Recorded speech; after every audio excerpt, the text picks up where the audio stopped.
ইয়াৰ লগতে আমি এখন সফুৰাৰে সন্মান জনাব বিচাৰিছোঁ আমাৰ সহ সম্পাদক প্ৰণৱজ্যোতি গগৈ।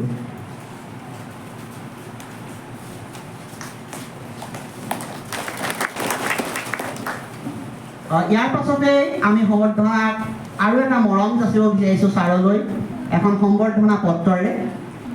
এই পত্ৰখন মই ছাৰক প্ৰদান কৰাৰ আগতে আপোনালোকৰ আগত পাঠ কৰি দিব বিচাৰিছোঁ।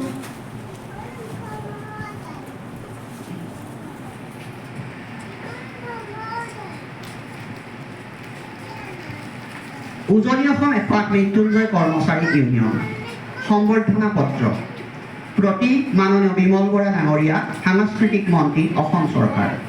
শ্ৰদ্ধাভাজনীকো সাংস্কৃতিক অভিনন্দন গ্ৰহণ কৰিব। আপোনালৈ আগবঢ়াইছোঁ লিখনিৰ বাটচৰাতে অলেখ অযুত আন্তৰিক অভিনন্দন আৰু সেৱা।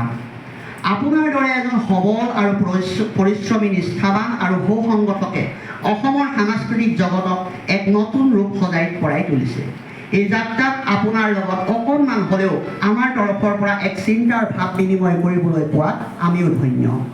আমাৰ চিন্তা চেতনাত আপুনি আপোনাৰ সাংস্কৃতিক মনেৰে স্বীকৃতি দি আমাক ধন্য কৰিলে।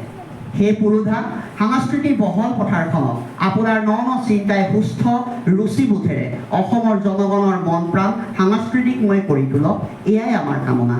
আপোনাৰ মুখৰ এটি শব্দৰ গাঁথনিত সৃষ্টি হোৱা শব্দমালাই জনসাধাৰণৰ মন প্ৰাণ আলোকিত কৰক। সেই বৰেণ্য আজি এই শুভক্ষণত কৃতজ্ঞতাৰ নিয়ৰে ধোৱা বাণী মন্দিৰৰ এধাৰী মালাৰে আপোনাক স্নেহ সম্ভাষণ যাচিছোঁ।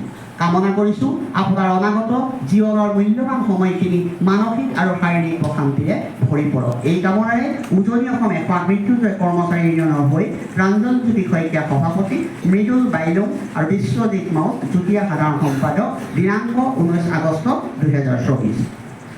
আৰু আমি